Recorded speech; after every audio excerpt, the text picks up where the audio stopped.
मित्रांनो, जराही तुमचं पहिलं प्रेम असेल तर चॅनेलला सबस्क्राईब करा.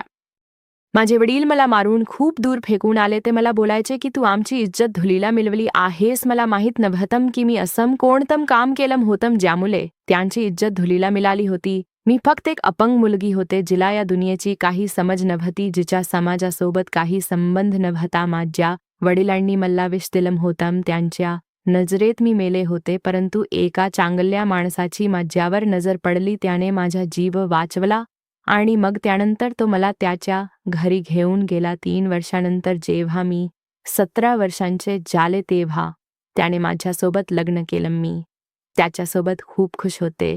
एके दिवशी एक नोकराणी रडत रडत माझ्या जवळ आली आणि मला बोलू लागली, ताई, माझ्याकडून हा अत्याचार बघितला जात नाही. जेव्हा मी तिला विचारलं की कोणता अत्याचार, तेव्हा ती बोलू लागली, आज रात्री तुम्ही तुमच्या पलंगाखाली बघा, तुम्हाला स्वतःला सगळं काही समजेल. तुम्हाला समजेल की साहेब तुमच्यावर एवढे मेहरबान का आहेत. रात्री झोपल्यानंतर मी जसं माझ्या पलंगाखाली पाहिलं तेव्हा माझ्या डोक्यावर आभाळच कोसळलं असं वाटत होतं. आता माझा जीवच निघून जाईल, कारण की तिथे तर माझं नाव शिवानी आहे. माझे वडील एका प्रायव्हेट कंपनीमध्ये जॉब करत होते. माझ्या आईला देखील जॉब करण्याची खूप हौस होती, परंतु माझे वडील तिला जॉब करू देत नव्हते. माझे वडील माझ्या आईच्या सौंदर्यामुळे तिला बाहेर जाऊ देत नव्हते. माझ्या आईचं शिक्षण माझ्या वडिलांपेक्षा जास्त होतं. माझी आई बोलायची, तुम्ही माझ्या शिक्षणावर चलताय त्यामुळेच तुम्ही मला जॉब करू देत नाही. आणि मग याचमुळे दोघांचं एकमेकांसोबत अजिबातच पटत नव्हतं. नेहमी त्यांच्यामध्ये भांडण व्हायचे. आईच्या बोलण्यामध्ये जास्त प्रभाव तिच्या मित्रमैत्रिणींचा होता, जे नेहमीच आईला त्यांच्याकडे असलेल्या मोठमोठ्या महागड्या वस्तू दाखवायचे. आईच्या आतमध्ये देखील तेव्हा इच्छा निर्माण व्हायची की ती देखील या अशा महागड्या वस्तू वापरू शकेल. तिला तिचं राहणीमान खूपच साधं वाटायचं. खरं तर आमच्या घरामध्ये कोणत्याच गोष्टीची कमी नव्हती. माझे वडील एवढे नक्कीच कमवायचे ज्यामुळे घरातला घर खर्च अगदी आरामातच भागू शकत होता. जेव्हा माझा जन्म झाला तेव्हा दोघेही खूप खुश होते, परंतु जेव्हा त्यांना समजलं की त्यांची मुलगी अपंग आहे तेव्हा ते दोघे एकमेकांवर आरोप लावू लागले. त्यांना एक धष्टपुष्ट तंदुरुस्त मूल पाहिजे होतं. माझ्या आईला तिच्या मित्रमैत्रिणींना सांगायला लाज वाटायची की तिची मुलगी अपंग आहे. माझे वडील तर तसंही मला त्यांच्यावर ओन समजत होते. मी पूर्ण दिवस फक्त रडत असायचे. एक आजी होती जी माझी खूप काळजी घ्यायची, माझ्या जवळ बसायची. असंच मग मी मोठी होत गेले. मला कुठे जाण्याची परवानगी नव्हती. मी आई वडिलांचे भांड बघत आले होते. आईचं ते सौंदर्य माझ्यात देखील आलं होतं, परंतु त्या सौंदर्याचा काय उपयोग जेव्हा कोणी माझ्यावर प्रेमच करत नव्हतं, जिथे मला फक्त एक ओझ समजलं जात होतं. माझे वडील बोलायचे, माहीत नाही कोणत्या गुणाच्या शिक्षेमध्ये आपल्याला ही अशी मुलगी दिली आहे. खरं तर मी त्यांची एकुलती एक मुलगी होते. माझ्या आई वडिलांना अजून दुसरं मूल नको हवं होतं. फक्त मला बघून बोलायचे की दिसायला तर इतकी सुंदर मुलगी आहे, काश जरी स्वतःच्या पायांवर चालू शकली असती. आता कोण हिच्या सोबत लग्न करेल. माझं मन करायचं की माझ्या आई वडिलांनी माझ्यावर प्रेम करावं, माझं लाड करावे, परंतु ते तर माझ्याकडे पाहायला देखील तयार नव्हते. त्यांना एकमेकांकडून फक्त घटस्फोट हवा होता, परंतु सर्वात मोठं कारण मी होते. त्यांना मला एका अनाथ आश्रमामध्ये टाकायचं होतं, परंतु आजीने असं होऊ दिलं नाही. मग अचानक आजीची तब्येत खराब होऊ लागली तेव्हा कोणी मला विचारत देखील नव्हतं. आजीवर देखील उपचार केले जात नव्हते आणि मग ती एका महिन्यानंतर मला कायमची सोडून निघून गेली. मी खूप रडले होते. मी विचार करत होते की देवाने देखील मला त्याच्याजवळ बोलावलं असतं तर बरं झालं असत. आजीचा मृत्यू होऊन काही दिवस उलटले होते की तेवढ्यातच आई वडिलांचं भांडण खूप जास्त वाढलं. आई तिचा सर्व राग मला मारून व्यक्त करायची. तिने कधीही मला कोणत्याच डॉक्टरला दाखवलं नव्हतं. काय माहीत मी ठीक देखील झाले असते. आता तर आई वडिलांच्या गैरहजेरीमध्ये परपुरुषाला देखील भेटू लागली. आईने मला सक्तीने मनाई केली होती की मी ही गोष्ट कोणालाही सांगायची नाही. मग एके दिवशी माझ्या आई वडिलांमध्ये कोणत्या तरी गोष्टीवरून खूप मोठं भांडण झालं. त्यानंतर आई माझ्या जवळ आली आणि मला तिच्या हाताने भरवू लागली. मी हैराण झाले की आईला काय झालं आहे जी मला स्वतःच्या हाताने जेवण भरवत आहे. परंतु मला माहीत नव्हतं की त्या जेवणामध्ये विष मिसळलेला आहे. जेवण जेवल्यानंतर जेव्हा मी बेशुद्ध झाले आणि माझ्या वडिलांना वाटलं की मी मेली आहे तेव्हा त्यांनी मला उचललं आणि एका दूर जागी घेऊन आले. त्यावेळेला माझे वय 14 वर्ष असेल. मी ऐकलं होतं की आई वडील स्वतःच्या मुलावर खूप जास्त प्रेम करतात. ते स्वतःला संकटात टाकतात, परंतु स्वतःच्या मुलाला गरम हवा देखील लागू देत नाही. परंतु मला विष देताना माझ्या आई वडिलांचे हातपाय देखील थरथरले नव्हते. त्यांच्या आतली कदाचित माणुसकीच संपली होती. त्यांना त्यांचा प्रवास वेगळा करायचा होता. पण जर असंच होतं तर त्यांनी मला सांगायला हवं होतं. मी कुठे त्यांच्या मार्गामध्ये अडथळा आणला असता. मला मारण्याची काय गरज होती? कदाचित त्यांना असं वाटलं होतं त्यांनी मला मारून टाकलं आहे. पण बोलतात ना की मारण्या वाल्यापेक्षा वाचवणारा मोठा असतो. मी खरंच मेले असते, परंतु ऐनवेळेला एका चांगल्या गृहस्थाने माझा जीव वाचवला. मी दवाखान्यात बेडवर होते. मी खूप हैराण झाले होते. आजच्या जमान्यात कोण इतकं करतं? इथे तर माझ्या स्वतःच्या सख्या आई वडिलांनी मला कचरड्यात फेकून दिलं होतं. माझ्यासाठी तोच एक खूप मोठा धक्का होता. त्याने मला विचारलं, तू कोण आहेस आणि तुला विष कोणी दिलं आहे? मी म्हणाले, माझे आई वडील. मी अपंग असल्यामुळे माझा तिरस्कार करत होते. माझ्यापासून सुटका मिळवू इच्छित होते. त्यामुळेच त्यांनी मला विष दिलं. तो मला त्याच्या घरी घेऊन आला. तो माणूस दिसायला खूप सुंदर होता. तो मला त्याच्या घरी घेऊन आला. ते घर देखील खूप मोठं आणि सुंदर होतं. तो मला एका श्रीमंत घरातला वाटत होता. मी त्या गृहस्थाला विचारलं की तुमच्या घरामध्ये कोणीच राहत नाही का? तेव्हा तो माणूस देखील बोलू लागला की माझे देखील या जगामध्ये कोणीच नाही. तो बोलू लागला, तुम्ही इथे राहू शकता. सुरुवातीला तर मी थोडी घाबरले, कारण की एखाद्या परपुरुषाच्या घरामध्ये मी कसे राहू शकत होते. परंतु माझ्याकडे दुसरा कोणताच पर्याय नव्हता. मी त्याला म्हणाले, तुम्ही मला काहीतरी काम द्या. तेव्हा तो हसून बोलू लागला, तू काम करण्यासाठी या जगामध्ये आली नाहीस. काम करण्यासाठी माझ्या घरामध्ये खूप सारे नोकर आहेत. मग त्यानंतर तो माझी देखील खूप काळजी घेऊ लागला. वेळ असाच निघून चालला होता. जेव्हा मी 17 वर्षांची झाले तेव्हा मी मनातल्या मनात त्याच्यावर प्रेम करू लागले. मला तो आवडू लागला, परंतु मी कधीही त्याला याबद्दल सांगितलं नाही. मग एके दिवशी अचानक त्याने स्वतः मला लग्नाबद्दल विचारलं. मी खूपच हैराण होते. त्याच्यासारखा सुंदर मुलगा माझ्या सोबत का लग्न करेल? परंतु ते सर्व खरं होतं. मग त्याने मला खूप सारी शॉपिंग करून दिली, मला प्रत्येक गोष्ट घेऊन दिली आणि मग त्यानंतर त्याने माझ्यासोबत लग्न केलं. त्याच्यासोबत मी खूप खुश होते. आता मी त्याच्या घराची मालकीण होते. मला या जगामध्ये आधार मिळाला होता. माझ्या देवाने माझ्यासारख्या अपंग मुलीला देखील किती चांगला जीवनसाथी दिला होता. त्याचं नाव कुमार होतं. रोज कामावरून घरी येताना तो माझ्यासाठी ताज गुलाबाचं फूल घेऊन यायचा. मला घरातलं कोणतंच काम करू देत नव्हतं. मी रोज त्याच्यासाठी नटायचे. त्याने सांगितलं की त्याचा खूप मोठा बिझनेस आहे आणि तो खूप श्रीमंत आहे. मी खूपच निर्धास्त झाले. मला त्याच्यासोबत घेऊन जाताना त्याला कधीच लाज वाटत नव्हती. मी प्रत्येक पार्टीमध्ये त्याच्यासोबत जायचे. त्याचे सगळे फ्रेंड्स खूप हैराण होते की इतक्या सुंदर माणसाने एका अपंग मुलीसोबत लग्न कसं काय केलं? मी सुंदर होते, परंतु बोलतात ना, आनंदाची मुद्दत कमी असते. त्याला कोणाची ना कोणाची नजर नक्कीच लागते. मी देवाकडे प्रार्थना करायचे की माझ्या आनंदाला, माझ्या सुखाला कोणाचीही नजर लागू नये. मी आणि कुमार एकमेकांसाठी खूप होतो. एके दिवशी नोकराणी जेवण देण्यासाठी माझ्याकडे आली. तेव्हा बोलू लागली, ताईसाहेब, मला हा अत्याचार पाहता येत नाही. मी विचारलं, कोणता अत्याचार? त्यावरती बोलू लागली, ताईसाहेब, तुम्ही रात्री साहेब झोपल्यानंतर तुमच्या पलंगाखाली नक्की बघा. मी विचारलं, काय बोलतेस तू? तेव्हा ती बोलू लागली, ताईसाहेब, मी काहीही सांगू शकत नाही. जर साहेबांना समजलं तर माझ्यावर मोठं संकट येईल, परंतु तुम्ही नक्कीच पलंगाखाली बघा प्लीज. पण साहेबांना काहीही सांगू नका, नाही तर ते मला कामावरून काढून टाकतील. मी हैराण झाले की ही तर माझ्या नवरदेवाच्या विश्वासातली कामवाली होती. जर मला कुठे जायचं असेल तेव्हा तीच माझी भीलचे पकडायची. मी खूप हैराण झालाय. त्या रात्री मी माझ्या नवरा झोपण्याची वाट पाहू लागले की शेवटी असं पलंगाखाली काय आहे. माझ्या तर मनात देखील कधीच विचार आला नव्हता की पलंगाखाली असं काही असेल. नवरा झोपल्यानंतर जेव्हा मी पलंगाखाली वाकून पाहिलं तेव्हा माझ्या पायाखालची जमीन सरकून गेली, कारण की तिथे हाताने बनवलेल्या 4 बाहुल्या पडलेल्या होत्या. त्या 4ही बाहुल्यांचे पाय तुटलेले होते आणि त्यांच्यावर सुया टोचलेल्या होत्या. त्या सगळ्या दिसायला देखील माझ्यासारख्या दिसत होत्या. मी खूप घाबरले. माझं शरीर थरथरू लागलं. मी या विचारात अडकलेले होते. माझ्या डोक्यात फक्त तोच विचार चालू होता. मला माझ्या नवऱ्याला हे सर्व विचारायचं होतं, परंतु त्याच वेळेला मला त्या कामवालीचा घाबरलेला चेहरा आठवला. तिने तर माझ्याकडून वचन घेतलं होतं की मी कोणाला काहीही सांगणार नाही. ती बोलायची, ताईसाहेब, मी तुमचे शुभचिंतक आहे, परंतु तुम्ही जर साहेबांना सांगितलं तर ते तुमच्यासोबत देखील काहीतरी वाईट करतील आणि मला देखील कामावरून काढून टाकतील. मी माझ्या लहान लहान मुलांना काय जेवायला देणार मी? दुसऱ्या काली त्या कामवालीला विचारलं. त्या बेडच्या खाली 4 बाहुल्या होत्या.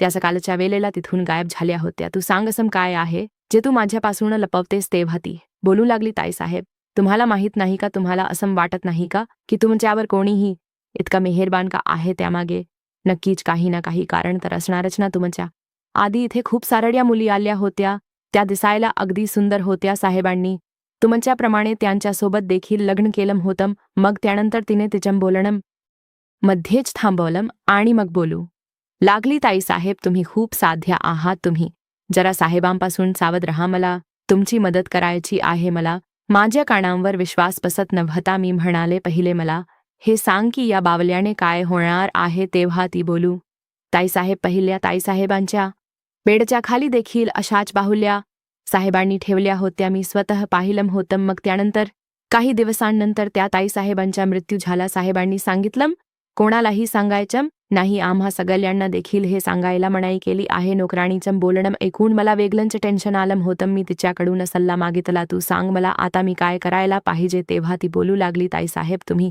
इथून तुमचा जीव वाचवून पळून जायला हवं. ती बोलू लागली, ताईसाहेब, इथून थोडं दूर एक एनजीओ आहे, तिथे अपंग आणि अनाथ मुलींना ठेवलं जातं. तुम्ही तिथे जा. इथे तुम्ही उगाचच मारल्या जाल. मी त्या बाहुल्या बघून आणि नोकराणीचं बोलणं ऐकून खूपच घाबरले होते. माझं मन हे मानायला तयारच नव्हतं. माझा नवरा तर माझी किती काळजी घेत होता. माझ्या उपचारासाठी नेहमीच टेन्शनमध्ये असायचा. तो बोलायचा, मी डॉक्टर सोबत बोललो आहे, तुझा इलाज नक्कीच होईल. कोणी मला इतकं पसंत करत असेल, इतकं प्रेम करत असेल, मग तो हे सर्व असम कसम करू शकत होता? मला काही समजत नव्हतं होतं की मी कोणावर विश्वास ठेवू आणि कोणावर विश्वास ठेवू नये. ती कामवाली अजून एका कामवालीला घेऊन आली. तिने देखील तीच कहाणी सांगितली. आता तर मी खरंच खूप घाबरले होते आणि त्या दिवशी घरातून पळून गेले. मी एनजीओ मध्ये जात होते की इतक्यातच माझ्या आईने मला पाहिलं आणि गाडी थांबवून माझ्या जवळ आली. ती मला जिवंत पाहून रडू लागली. मी माझ्या आईला बघून घाबरले की माहीत नाही घरी जाऊन ती पुन्हा मला विस्तार देणार नाही ना. परंतु मी पळू देखील शकत नव्हते. माझ्या डोळ्यांमध्ये भीती पाहून तिला खूपच लाज वाटली. ती मला बोलू लागली, बेटी, मला माफ कर. मी तुझ्यासोबत जे काही केलं ते खूप चुकीचं केलं. मला वाटलं की तू मेली आहेस, परंतु तू तर जिवंत आहेस. ती माझ्याजवळ येऊ लागली. मला तिच्यावर खूप राग येत होता. मी बोलू लागले, खबरदार, जर तू माझ्याजवळ येण्याचा प्रयत्न जरी केलास मी तुला कधीही माफ करणार नाही. ती माझ्या पायाजवळ पडली. बोलू लागली, मला माफ कर. त्या दिवशी तुला मारावं हा माझा निर्णय नव्हता, तर तो निर्णय तुझ्या वडिलांचा होता. मी खूपच मजबूर होते, परंतु आता तू माझ्यासोबत राहशील. तुझा बाप माझ्यापासून वेगळा झाला आहे. मी म्हणाले, मी कसा विश्वास ठेवू की तू मला घरी नेऊन पुन्हा मारणार नाहीस, माझ्यासोबत वाईट व्यवहार करणार नाहीस? ती रडू लागली आणि बोलू लागली, माझ्या मुली, माझ्यावर विश्वास ठेव. माझ्या आतील मायेला समजून घे. मला फक्त एक संधी दे. माझं देखील मन भरून आलं. मी तिला मिठी मारून खूप रडले. ती मला तिच्या घरी घेऊन आली. मी विचारलं, पप्पांच्या आणि तुझा घटस्फोट का झाला? तेव्हा आई बोलू लागली की तुझ्या वडिलांना माझ्या त्यासोबत राहायचं नव्हतं. त्यांनी धमकी दिली होती, जर मी तुला मारण्यामध्ये त्यांची साथ दिली नाही तर ते आपल्या दोघींनाही मारून टाकतील. त्यामुळेच मी त्या भीतीने त्यांची साथ दिली. मला अशा प्रकारे कमजोर व्हायला नको हवं होतं. मग एके दिवशी तुझा बाप दुसरं लग्न करून घरी आला. तुझ्या मामाने देखील यावर काहीच आक्षेप घेतला नाही. सगळे हेच बोलू लागले की पुरुष दुसरं लग्न करू शकतो, तू त्याच्यासोबत राहा. आई बोलायची की मला त्या माणसासोबत नाही राहायचं.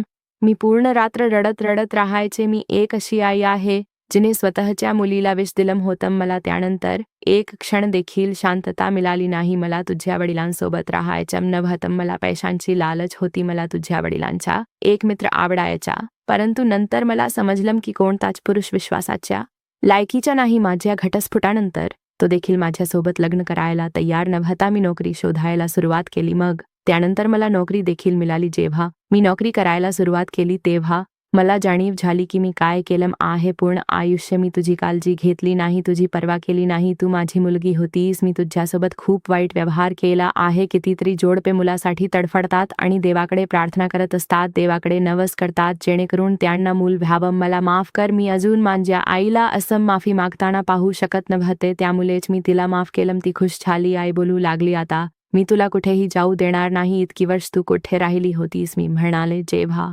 तुम्ही लोकांनी मला मारून कचरड्यामध्ये फेकून दिलं तेव्हा मला एक माणूस त्याच्या घरी घेऊन गेला. त्याने माझ्यावर उपचार केले आणि मग त्यानंतर त्याने माझ्या लग्न केलं, परंतु मला समजलं की तो चांगला माणूस नाही. मला तिथे काम करणाऱ्या नोकरांनी सांगितलं की त्याने या आधी देखील खूप सारे लग्न केले आहेत. तो त्याच्या बायकांसारख्या सेम बाहुल्या पलंगाखाली ठेवतो आणि मग काही दिवसांनंतर त्याची बायको मरून जाते. त्यामुळेच मी तिथून पळून आले. आई रडत बोलू लागली, हे सगळं माझ्यामुळे झालं आहे. मी चांगली आई नाही. माझ्यामुळेच तुला इतक्या अडचणी सहन कराव्या लागल्या. तू तुझ्या आईला माफ कर. मी म्हणाले, आई यामध्ये तुझा काहीच दोष नाही. आई बोलू लागली, यामध्ये माझाच दोष आहे. तुझ्या या अशा प्रकारे तिरस्काराने सांभाळ केला. मी दिवस रात्र तुला उपाशी ठेवलं. तुला मारायचे, तू घाबरायचीस, परंतु मला तुझ्यावर दया आली नाही. परंतु आता मी तुला कधीच तक्रारीची संधी देणार नाही. एक चांगली आई होऊनच दाखवेन. आता मी तिच्या घरी राहू लागले. ती माझ्यासोबत बोलण्याचा खूप प्रयत्न करायची. आई अजूनही तशीच दिसायला खूप सुंदर होती. कोणत्याही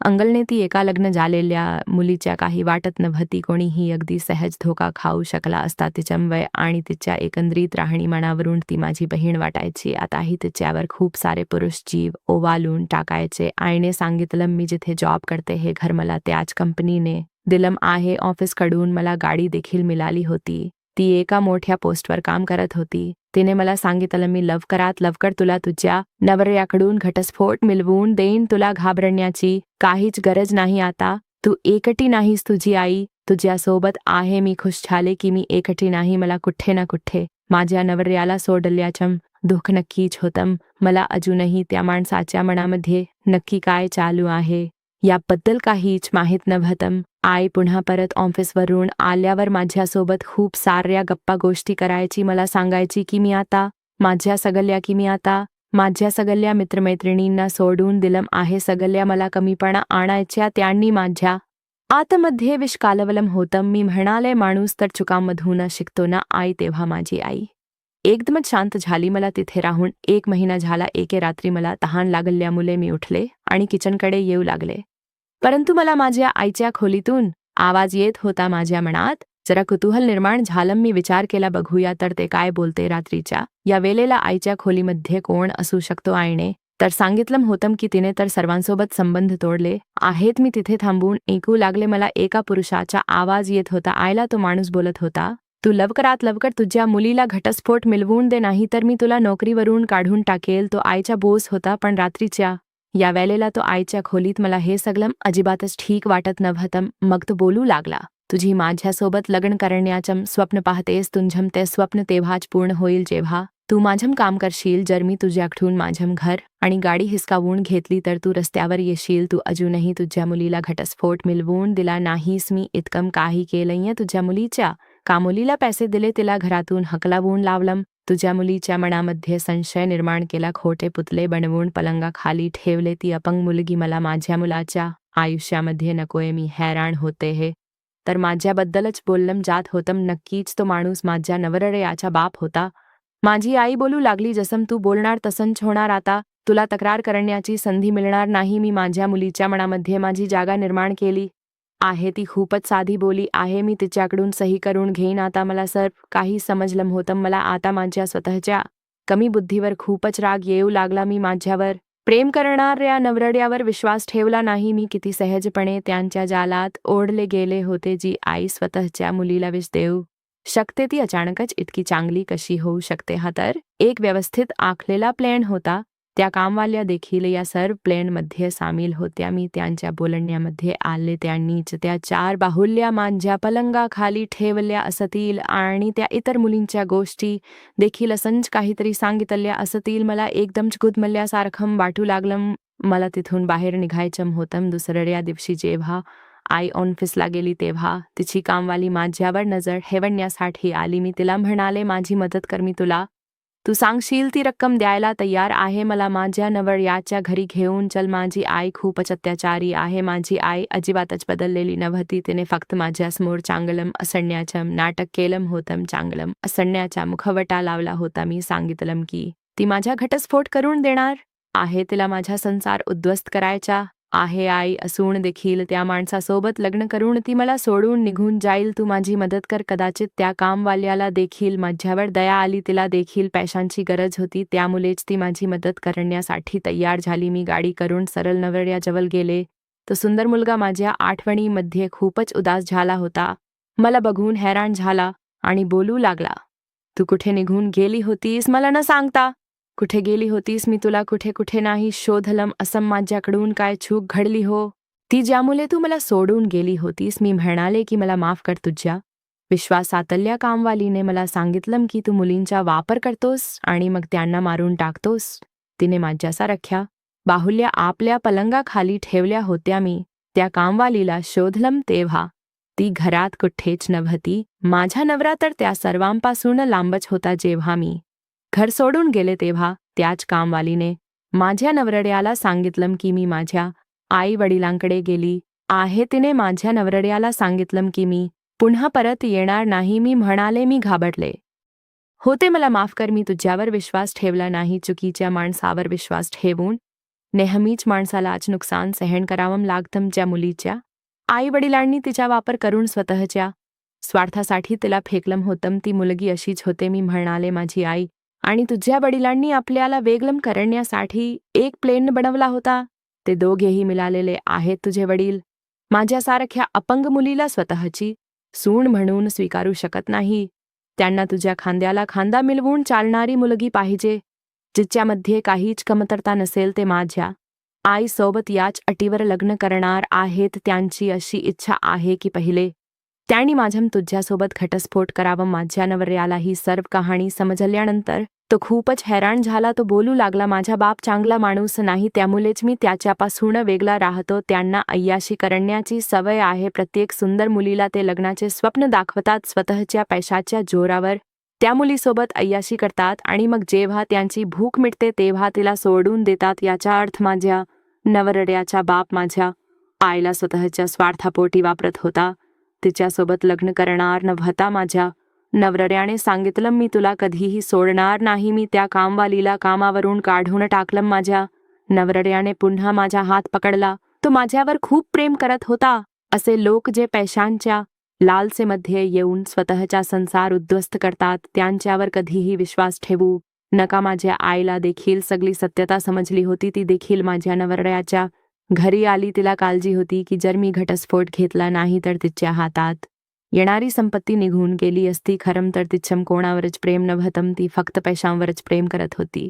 ती मला बोलू लागली की तू माझी मुलगी आहेस, चल माझ्यासोबत चल, मी तुला या माणसाकडून घटस्फोट मिळवून देईल. मी म्हणाले, तुझा खरा चेहरा मी पाहिला आहे. आता मी माझ्या नवऱ्यासोबतच राहील. मी मूर्ख होते जिने तुझ्यावर विश्वास ठेवला. मला समजायला पाहिजे होतं की तू विश्वास ठेवण्याच्या लायकीचीच नाहीस. ती बोलू लागली, काय बोलतेस तू मुली? मी तर तुझ्यावर उपचार करू इच्छिते. तू मला माफ केला आहेस ना? मी म्हणाले, मी रात्री तुझं सर्व बोलणं ऐकलं आहे. जर आता तू माझ्यासोबत काही जबरदस्ती केलीस तर मी तुला पोलिसांच्या हवाले करेन. पोलिसांचं नाव ऐकून ती घाबरली. मी म्हणाले, तू चूक केली नाहीस की ज्यामुळे तुला माफ केलं जावं. मी तिला मला मारण्याच्या प्रयत्नाखाली अटक करायला लावली. तिने मला विष देऊन मारण्याचा प्रयत्न केला. पोलीस तिला अटक करून घेऊन गेले. मी कधीही असं केलं नसतं, परंतु मला माहीत होतं की तिने माझ्या आयुष्यात मला कधीच सुखी राहू दिलं नसतं. परंतु देवाचे आभार आहेत की सगळं काही ठीक झालं. माझ्या नवऱ्याने मला सांगितलं की मी तुला खूप ठिकाणी शोधलं, परंतु तू मला कुठे सापडली नाहीस. जर तू माझ्यावर विश्वास ठेवला असतास तर आज हे सगळं झालं नसतं. तुझी आई आणि माझा बाप हे खूप घाणेरडे लोक आहेत, त्यामुळेच मी या नात्यातून बाहेर आलो आहे. या जगामध्ये फक्त तूच आहेस जी माझी आहेस. मला स्वतःचीच खूप लाज वाटली. माझा नवरा माझ्यावर खूप प्रेम करत होता तरी देखील मी त्याच्यावर विश्वास ठेवला नव्हता. माझ्या आईच्या त्या कृत्यामुळे मी माफी मागितल्यानंतर त्याने मला माफ केलं. माता आम्ही अगदी आनंदाने एकमेकांसोबत राहतो. मी आता माझ्या उपचारासाठी बाहेरच्या देशात होते. डॉक्टरांनी ऑपरेशन करायला सांगितलं होतं. डॉक्टरने सांगितलं की यानंतर ती चालू फिरू शकते. माझा नवरा माझी इतकी काळजी घेत होता की त्यामुळे मी देवाचे जितके आभार मानावे तितके कमीच होते. ऑपरेशन नंतर मी एकदमच ठीक झाले. स्वतःच्या पायांवर चालू लागले. मी देवाचे खूप खूप आभार मानले की त्याने मला इतका प्रेम करणारा नवरा दिला होता. मित्रांनो, जर तुम्हाला ही कथा आवडली असेल तर व्हिडिओला लाईक करा आणि अशा छान छान कथा पाहण्यासाठी चॅनलला सबस्क्राईब करा. धन्यवाद. संगीत.